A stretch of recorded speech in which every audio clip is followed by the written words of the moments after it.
con el gusto de estar con ustedes hoy para comentar un asunto importantísimo para el país y que tiene que ver con el presupuesto de egresos de la Federación para el año 2019 y un añadido o un componente de este presupuesto que yo denomino la herencia maldita. ¿Por qué hablamos de estos dos temas que están totalmente vinculados, totalmente relacionados? Bueno, en primer lugar porque el presupuesto federal, el presupuesto de la Federación, de los gastos de la Federación, es un presupuesto que este año, hablando fiscalmente del año 2019, va a ascender a 5.814.000 millones de pesos, una cifra muy elevada, muy grande, y que pretende atender los asuntos más importantes de la vida económica, de la vida social de nuestro país.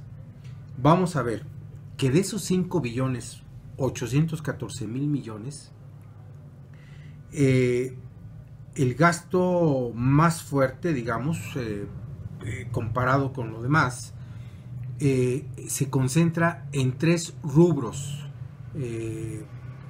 y los vamos a mencionar en este momento. Estos tres rubros representan el 49.5% del total, es decir, de todo el presupuesto de la Federación, estos tres rubros se llevan casi la mitad. ¿Y cuáles son esos rubros? Bueno, pues son la nómina burocrática, es decir, el gasto que hacemos todos los mexicanos para pagarle a quien nos sirven, unos bien, unos regular y otros de plano mal, sobre todo la alta burocracia, la burocracia dorada que se le denomina ahora, una burocracia que percibe salarios altísimos, que desde luego no están justificados ni están debidamente relacionados con lo que se les paga. Por otro lado, tenemos el concepto del pago de pensiones y jubilaciones. Y por último, tenemos lo que yo denomino la herencia maldita. Es decir, lo que nos toca, lo que nos obligan los acuerdos y los empréstitos celebrados antaño con la banca nacional e internacional y que hoy asciende esa deuda pública total a más de 11 billones de pesos. De esos 11 billones de pesos, solamente para pagar los intereses, no estamos pagando, no se está contemplando el pago del principal, es decir, de la cantidad que se nos entregó en empréstito, se van a erogar 750.000 millones de pesos, nada más de puros intereses, sin que disminuya la deuda en nada. Por otra parte, pensiones y jubilaciones, pues corresponde una cantidad de 877.500 millones de pesos.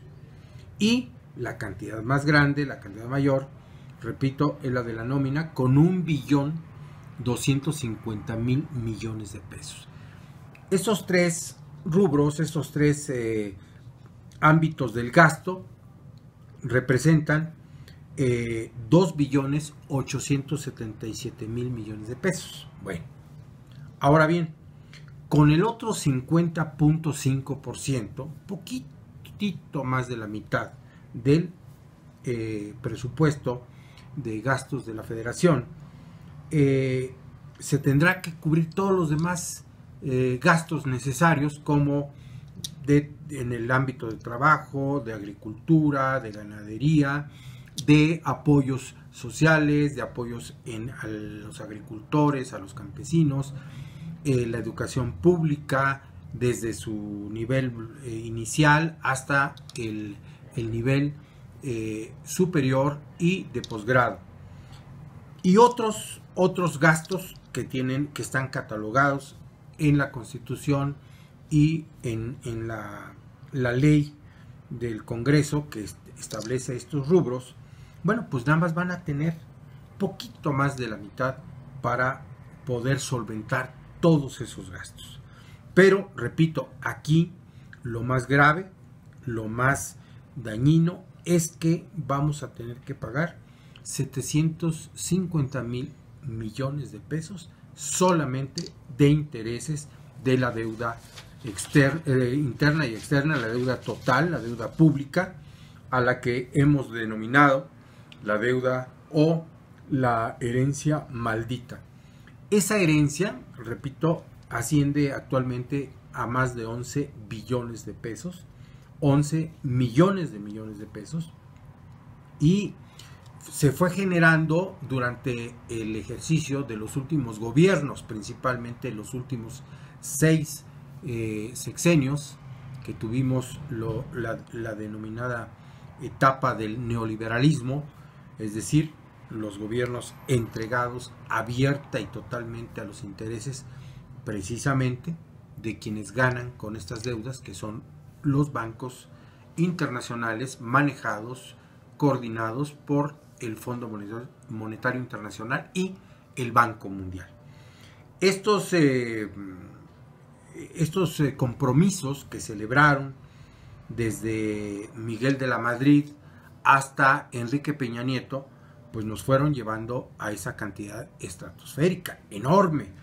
Pero, sobre todo, y eso hay que destacarlo, en el último periodo, en el periodo de Enrique Peña Nieto, que cuando él cuando él asume la presidencia de la República, la deuda total, la deuda pública andaba alrededor de 5 billones de pesos, poquito más de 5 billones de pesos, y él la deja en 11 billones, o sea, más del 100% de la deuda que él encontró, él endeudó al país con una cantidad igual o superior. ¿Y qué tenemos? Bueno, pues que no hubo ningún beneficio tangible, real, que se pueda palpar en la economía, en el modo de vivir, en el nivel de vida de todos los mexicanos, por lo menos de la inmensa mayoría. Y esto se da justamente porque, lo tenemos que reiterar, porque no se cumple con la Constitución, no se cumple con la ley fundamental del país, y bueno, tenemos estos hechos lamentables que son producto de el desacato al cumplimiento de la ley fundamental del país, que es la Constitución. Concretamente, en el artículo 73, en la fracción octava de la Constitución de la República, se señala que el Congreso de la Unión tiene entre sus facultades, en la fracción octava, dice primero, dar bases sobre las cuales el Ejecutivo puede celebrar empréstitos y otorgar garantías sobre el crédito de la nación, para aprobar esos mismos empréstitos y para reconocer y mandar pagar la deuda nacional. Es una facultad del Congreso. Pero, ojo, aquí viene lo interesante.